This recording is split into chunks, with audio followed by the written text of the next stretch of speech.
Livro de Neemias, capítulo 8.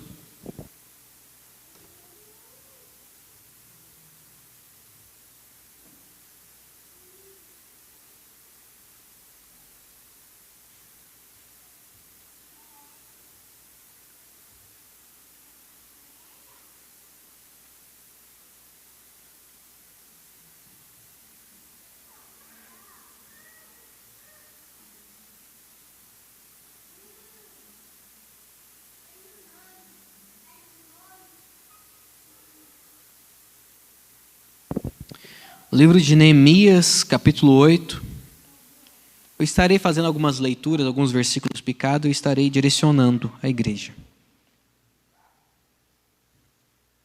A partir do verso 1, minha versão está na NVT, versão transformadora. Diz assim: em outubro, quando os israelitas já haviam se estabelecido em suas cidades, todo o povo se reuniu como um só propósito, na praça em frente à porta das águas, e pediram ao escriba Esdras que trouxessem o livro da lei de Moisés que o Senhor tinha dado a Israel. Verso 2: assim, no dia 8 de outubro, o sacerdote Esdras trouxe o livro da lei perante a comunidade constituída de homens, mulheres e de todas as crianças com idade suficiente para entender. Agora eu quero que você vá comigo até o verso 8. Versículo 8. Liam o livro da lei de Deus, explicavam com clareza o significado do que era lido e ajudavam o povo a entender cada passagem. Então o governador Neemias, o sacerdote e escriba Esdras, os levitas que instruíam o povo, disseram: não se lamentem, nem chorem num dia como este. Hoje é um dia consagrado ao Senhor, o seu Deus, pois todo o povo chorava enquanto ouvia as palavras da lei. E Neemias prosseguiu: vão e comemorem com um banquete de comidas saborosas e bebidas doces, e repartam alimento com aqueles do povo que não prepararam nada. Este é o dia consagrado ao nosso Senhor. Não fiquem tristes, pois a alegria do Senhor é a nossa força, é a sua força. Os levitas também acalmaram o povo, dizendo: aquiete-se, não fiquem tristes, hoje é o dia santo. No verso 13 agora. No dia 9 de outubro, os chefes de todas as famílias do povo, junto com os sacerdotes e os levitas, reuniram-se com o escriba Esdras para examinar a lei mais atentamente. Amém. Até aí. Pode estar todos assentados.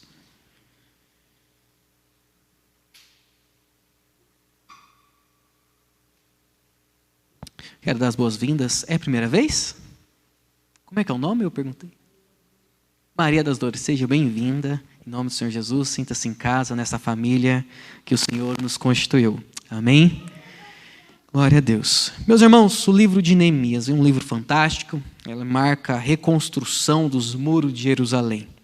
Neemias era um oficial a serviço de um rei estrangeiro, que depois tornou-se um empreiteiro chamado para construir os muros de Jerusalém.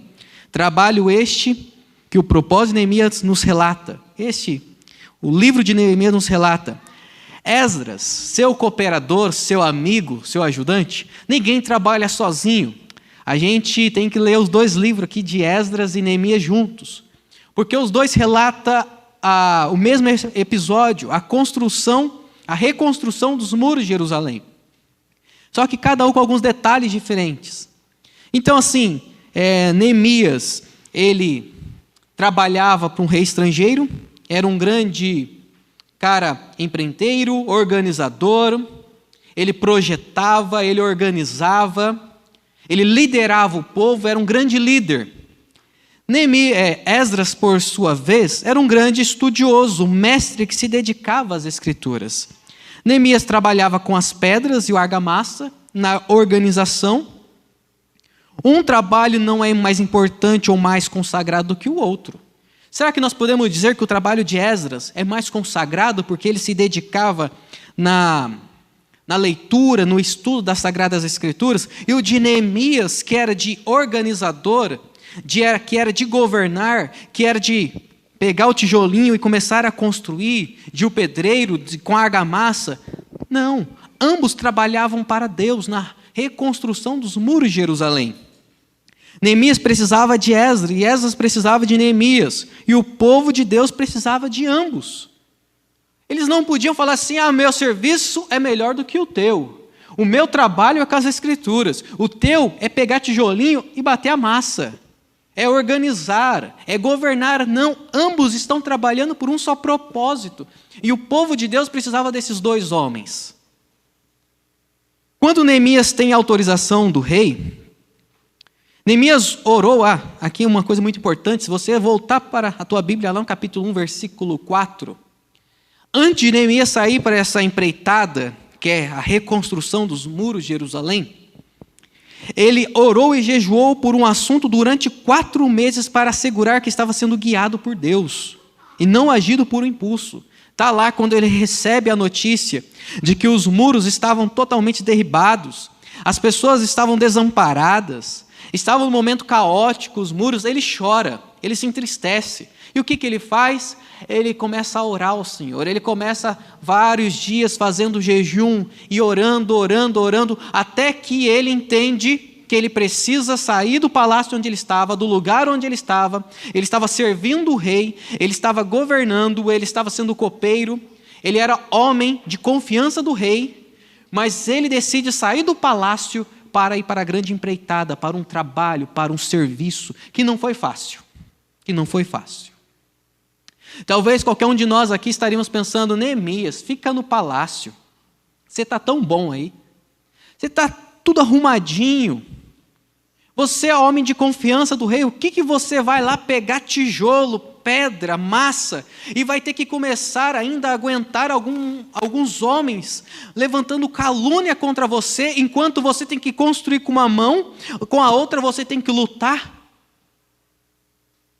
Fica no palácio, mas não, ele ora, ele não aceita ver os muros do templo, da cidade de Jerusalém, da cidade de Deus, onde Deus deu a lei para o povo, onde Deus constituiu, onde Deus fez o templo, falava com o povo, aquilo doía. Imagina você ver essa igreja caída, onde você foi batizado, onde você cresceu, onde você levantou as suas mãos, onde você deu testemunho, com todas as paredes caídas, e ficando por vários séculos, tempo, anos e anos, dias e dias, totalmente destruída e ninguém faz nada. Aí você fala: será que ninguém vai fazer nada? Eu não posso sozinho. Mas alguém precisa começar. E Neemias foi esse. Vai lá, pede autorização para o rei. Rei, eu preciso. Um dia o rei percebe: por que você está triste, Neemias? Ele relata todo o acontecimento e o rei dá a carta para ele voltar e reconstruir os muros. E ele vai com Esdras. Esdras é um grande estudioso da lei. Quando Neemias tem autorização do rei, ele vai para Jerusalém, levanta meia-noite, faz um reconhecimento local e depois vai para a ação. Antes de ir para a ação, exige o quê? Uma estratégia, um planejamento, o pensamento. Ninguém pode fazer as coisas sem pensar. Com muito trabalho, luta, força e empenho, eles começam a reconstruir os muros de Jerusalém. Não foi fácil. Às vezes você se entristece por algo, mas nós temos que colocar a mão no arado. E não deixar as coisas como estão.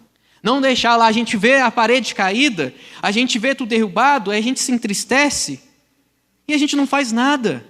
Neemias, ele se entristeceu, mas ele orou, ele jejuou até falar assim: Senhor, eu quero ter a certeza de que o Senhor vai estar me guiando para liderar este povo, de que o Senhor vai colocar as pessoas certas para me auxiliar e me ajudar, porque como nós sabemos, ninguém faz nada sozinho. A gente vai ler o capítulo 8 aqui, a gente vê que tem levitas, a gente vê que tem um sacerdote, a gente percebe que tem Esdras, pessoas ao lado aqui da liderança, ajudando na interpretação das Escrituras, a ensinar o povo. Tem uma equipe trabalhando junta. A restauração de Jerusalém, como diz Hernandes de Lopes, passou por 3 etapas. Primeiramente, passou pela etapa da restauração física. Os muros e as portas foram restauradas. Então, a primeira restauração foram os muros e as portas. A segunda foi a restauração social, a ordem política, social e religiosa estabelecida.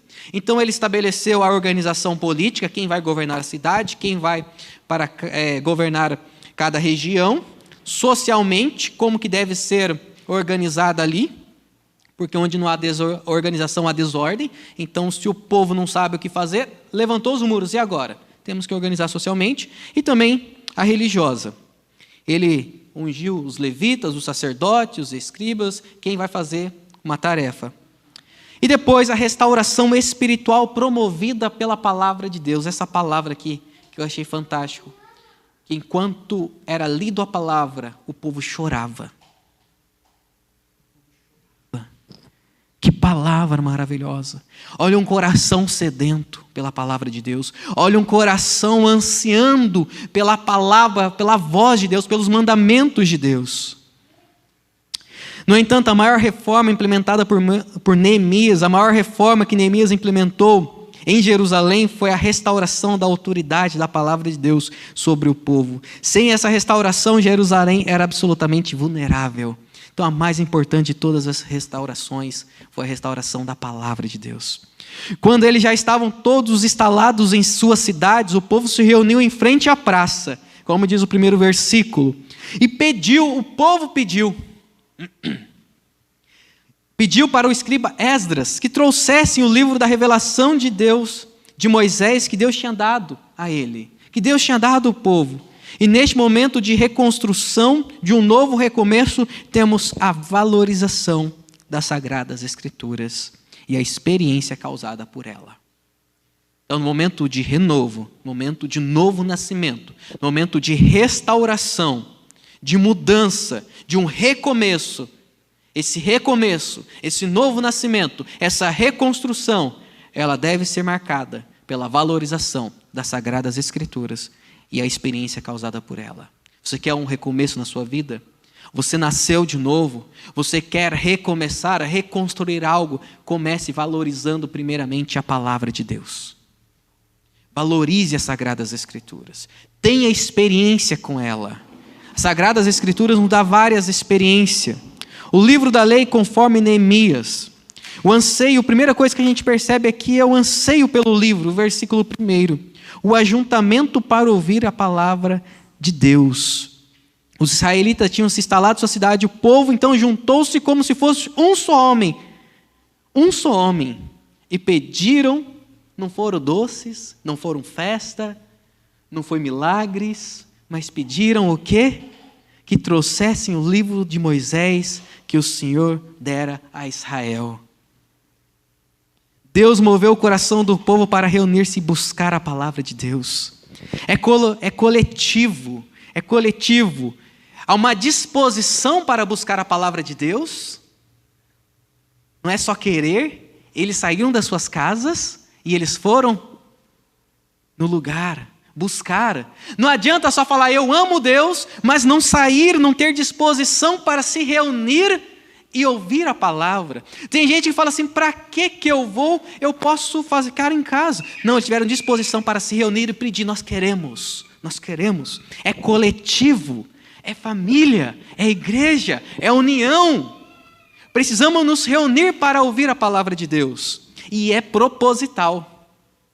O propósito do povo era ouvir a palavra de Deus. Eles tinham sede da palavra de Deus. Eles tinham pressas de ouvir a palavra de Deus. Eles não se reuniram aqui para ficar a história da carochinha. Eles se reuniram aqui com um propósito. Nós queremos ouvir a palavra que Deus revelou a Moisés. Eles não se reuniram aqui simplesmente para ficarmos sem fazer nada. É proposital, eu quero ouvir a palavra de Deus. Se não tiver a palavra de Deus, a minha vinda aqui foi em vão. Nós queremos ouvir a palavra de Deus. Então o verso 5 vai dizer que o livro é aberto. Abriu o livro diante do povo e esse podia vê-lo, pois estava no lugar mais alto. E quando abriu o povo, todo se levantou. Olha o verso 5. Quando ele abriu, o povo automaticamente, sem pedir, sem você implorar, o povo, eles se levantam, eles se erguem, como sinal de reverência, que aquele livro é autoridade sobre a vida deles, aquele livro não é um livro comum, aquele livro é um livro divino. Todo o povo se levantou. E Esdras louvou o Senhor, o grande Deus, e todo o povo ergueu as mãos e respondeu: Amém, Amém. E eles adoraram o Senhor, prostrados com o rosto em terra. O povo permaneceu desde a alva até o meio-dia, sem sair do lugar, verso 7. Olha o período que eles ficaram. Desde a manhã até meio-dia, só ouvindo, escutando a palavra. E não tinha microfone, não tinha som. Eles precisavam de ajuda, né? Haja garganta. Mas para falar a palavra de Deus é gratificante, é maravilhoso. Não havia dispersão, não havia distração, não havia enfado. Ninguém estava reclamando. Todos eles estavam de livre e espontânea vontade para ouvir. Imagina, desde as 6 da manhã, meus queridos. Aqui a gente faz ainda algo mais dinâmico. Vamos para o louvor, a gente levanta, a gente senta, a gente levanta, a gente dá uma andadinha. E é 1 hora só. E 1 hora, muitas vezes, a gente está disperso, a gente está lá pensando naquelas historinhas, pensando em outra coisa, o que eu vou fazer esse domingo, acho que vou chegar, vou fazer de almoço, vou fazer de janta, como que vai ser minha noite, acho que eu vou dormir mais cedo. Aqui eles estavam sempre atentos, sem distração alguma. Eles adoraram. Esdras ora, o povo responde com um sonoro som, amém. Levanta as mãos e se prostra em adoração, onde há oração e exposição da palavra, o povo exalta o Deus e o adora. Onde há oração e exposição da palavra, não há outro resultado senão adoração a Deus. E o verso 8 diz que o livro é lido, a compreensão correta do livro. O verso 8 vai dizer ali: ler um livro da lei de Deus, interpretando e explicando a fim de que o povo entendesse o que estava sendo lido. Então a gente vê aqui que é para entender. Vocês entenderam agora? A exposição e a explicação é para que o povo entenda. O que foi falado hoje? Não sei, não entendi. O que você veio fazer? Onde que a cabeça estava? O corpo está, a cabeça não está? É para ouvir e entender, e eles ficaram. É buscar uma explicação. As igrejas hoje falam assim: o culto foi maravilhoso, mas o que você entendeu? Não sei. O que foi falado hoje mesmo? O que foi falado, Mateus? Não sei também não. Onde foi lido? Sei lá. Mas o culto foi bom. Foi maravilhoso. É para entender, é racional. Eles buscavam a explicação era lógica, para que todos entendessem. O reavivamento não foi um apelo às emoções, mas um apelo ao entendimento. Porque nós temos que entender o que buscamos, nós temos que entender o que é lido. E a gente percebe no verso 9 o efeito do livro sobre os ouvintes. Então Neemias, o governador, e Esdras, o sacerdote e escriba, e os levitas se estavam instruindo, o povo disseram a todos: esse dia é consagrado ao Senhor, o nosso Deus, nada de tristeza, de choro, pois todo o povo estava chorando enquanto ouvia a palavra de Deus, a palavra da lei.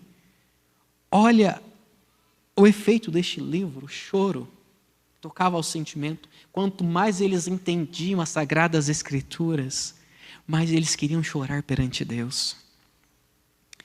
A Simone, a irmã Nenza, a Nick, a Silmara, participavam da escola bíblica, a Tayla.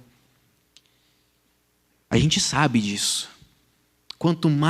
Quantas vezes aqui, em 5, 4 pessoas, a gente não tinha louvor, eu não usava microfone, a gente fazia uma oração básica, a oração: Deus ilumina a nossa mente, nos dá esclarecimento, e a gente fazia um estudo mesmo, a gente conversava aqui usando um data show, mas parecia que quando a gente saía, o nosso coração estava transbordando, a gente queria louvar a Deus, porque a gente entendia os propósitos, os desígnios. Quanto mais a gente entendia da palavra, da história bíblica, mais a gente ficava com o nosso coração entusiasmado para servi-lo. Nós precisamos de entendimento para adorar a Deus, com mais qualidade, com mais empenho.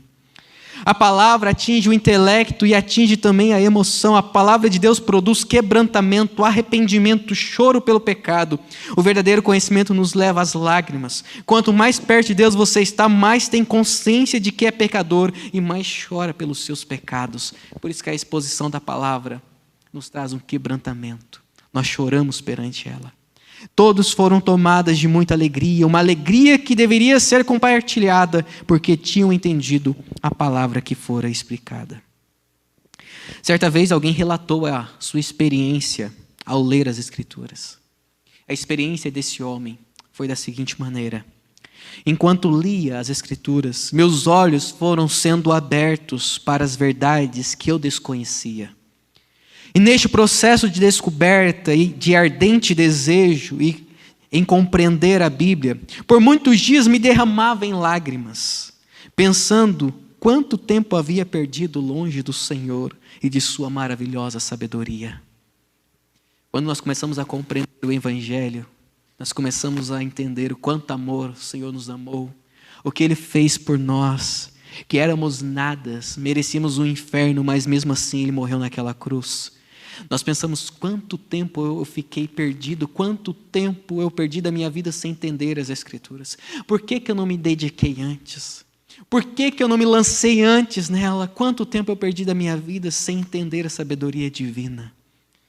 Mas graças a Deus nossos olhos foram abertos. A gente percebe o verso 14, o verso 16, a obediência para com a palavra de Deus, meus queridos. Descobriram na lei que o Senhor tinha ordenado por Moisés que os israelitas deveriam morar em tendas durante a festa do 7º mês. Por isso anunciaram a toda a cidade em Jerusalém: saiam e montam, tragam ramos de oliveiras cultivadas, de oliveiras silvestres, de murtas e de tamareiras e de árvores fraudosas, para fazerem tendas conforme está escrito. Eles leram que era para eles fazerem essa festa essa que eles tinham deixado de praticar há muito tempo. Está na lei que nós devemos nos alegrar nessa festa. Vamos então praticar a obediência. Ouviram e foram praticar.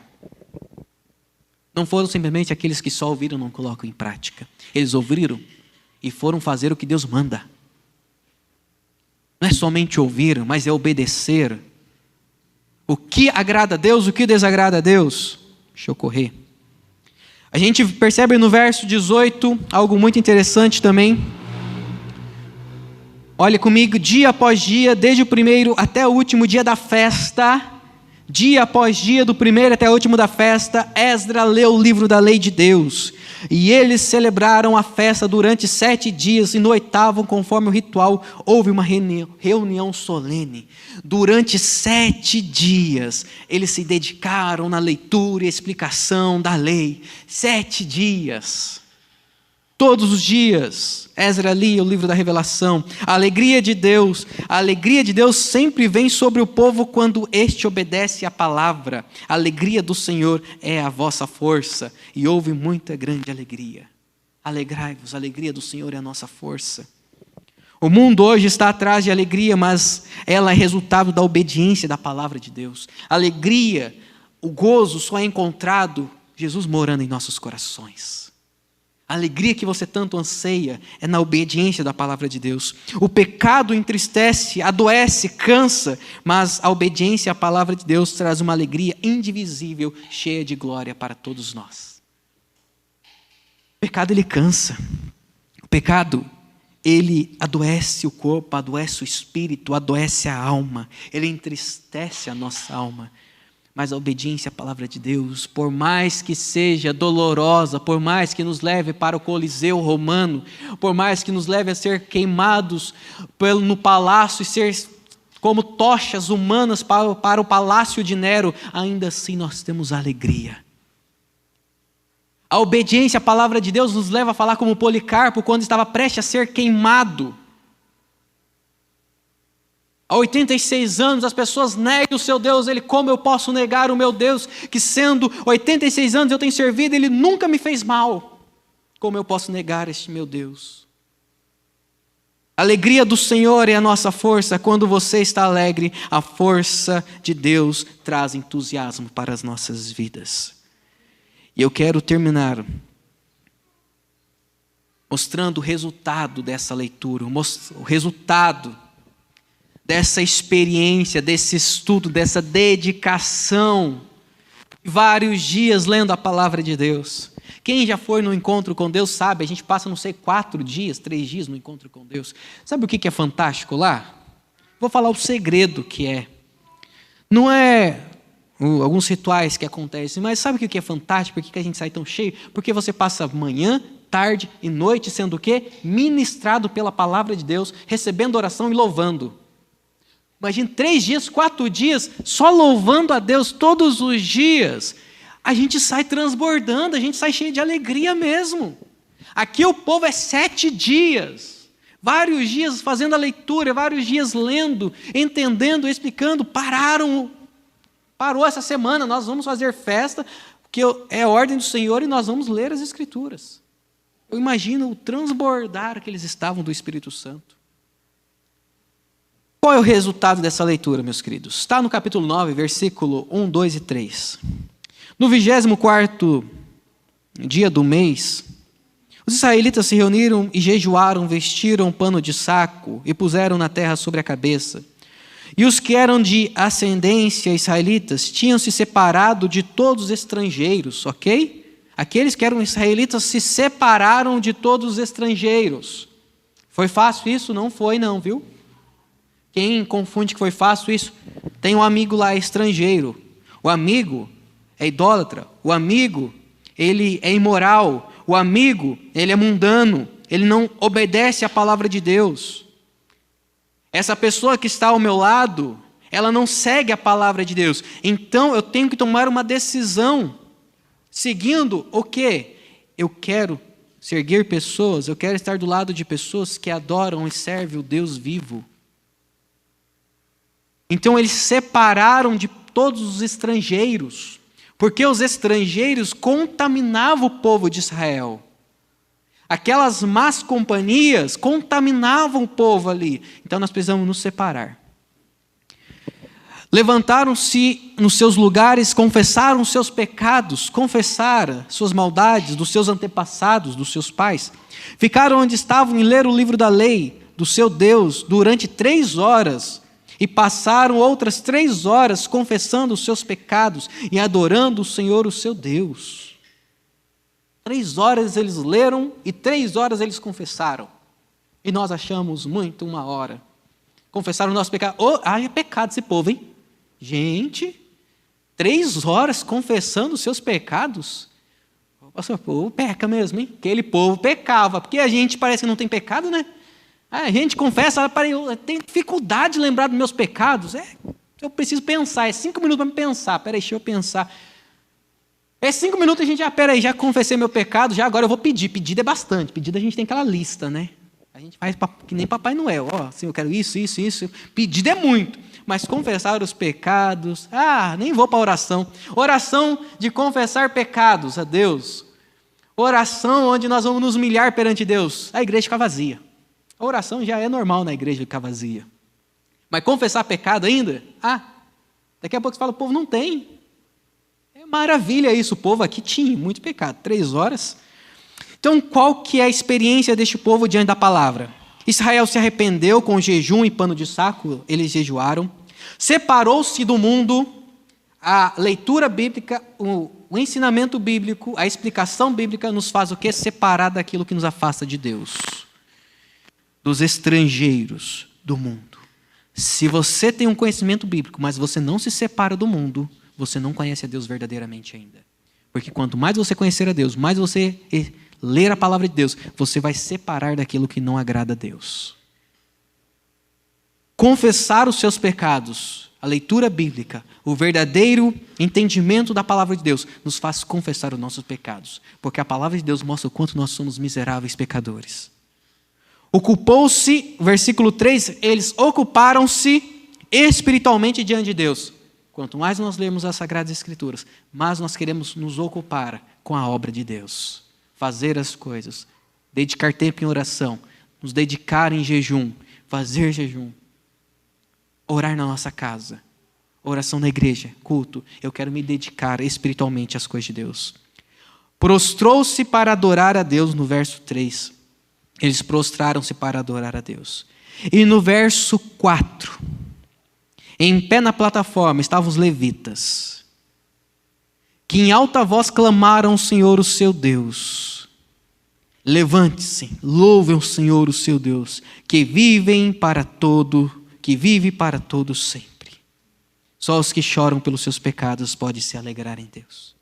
Só os que se humilham diante de Deus podem ser restaurados por Deus. Vemos a glória de Deus quando molhamos nossos olhos em lágrimas de arrependimento. E o canto de louvor a Deus foi um canto de Deus é Criador, Deus é preservador, Deus é Senhor, Deus é aquele que elege os seus escolhidos. Precisamos olhar para o passado, meus irmãos, e ver as lições da história, pois o mesmo Deus que faz e fará maravilhas nas nossas vidas, como fez na vida daquele povo. Nós precisamos tomar este livro e ser tocado por ele. Enquanto era lido as Sagradas Escrituras, o povo chorava. O povo chorava. Precisamos novamente ser tocado pelas Sagradas Escrituras. Você precisa amar a Bíblia. Você precisa viver ela, você precisa obedecer a ela. E quanto mais a gente entender dessa palavra aqui, não deixe uma semana, não pegue só domingo a domingo, pegue todos os dias essas Sagradas Escrituras. A mesma Bíblia que eles leram é a mesma Bíblia que você tem nas mãos hoje. Não é um livro diferente, é o mesmo livro. Hoje o nosso tem muito mais livro, mas o que eles leram está aqui também. Então pode transformar a nossa vida. Quer restauração, quer mudança, quer renovo, começa com a valorização da palavra de Deus. Enquanto você não valorizar a palavra de Deus, você não vai conseguir frutificar e ter a alegria no coração que tanto você anseia. Amém? Vamos fechar os nossos olhos. Nosso Deus, nosso Pai, muito obrigado, Senhor. Muito obrigado pela Tua palavra. Muito obrigado, Senhor, pela Tua presença. Como é bom louvar o Senhor. Como é bom, Deus, estar diante do Teu povo. Nos reunimos aqui com o Seu propósito.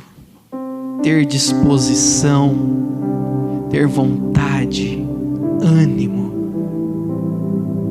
por entender, ó Deus, que os povos, quando reconstruir os muros, nós queremos ouvir a Bíblia. Eu anseio, nos explica, Esdras. Estamos aqui porque precisamos dela. Eu quero amar, colocar essa palavra no meu coração. Eu quero devorar, assim como Deus deu a palavra para João e fala assim: coma, alimente-se dessa palavra, seja fortalecido com essa palavra. Chore diante, molhe as páginas da sua Bíblia com suas lágrimas. Quantas vezes você não molha mais as páginas da sua Bíblia com suas lágrimas? Chore diante dessa palavra. Que você tenha que comprar outra Bíblia, porque as páginas estarão coladas de tantas lágrimas que você derramará diante dela. Espírito Santo, nos traga entendimento quando nós abrirmos as Sagradas Escrituras. Seja o nosso professor, e que a gente vá com dedicação, que nada nos distraia, que possamos separar tempo exclusivo para Deus, ouvir Deus falar conosco, que a tua igreja possa ter relacionamento contigo por meio da sua palavra, que após a leitura da palavra, Senhor, eles possam adorar a Ti, arrepender-te dos pecados e se dedicar mais espiritualmente na Tua obra, se separar-se do mundo, ó Deus, separar-se daquilo que te afasta de Ti. Nos traga fome da Tua palavra, obediência da Tua palavra.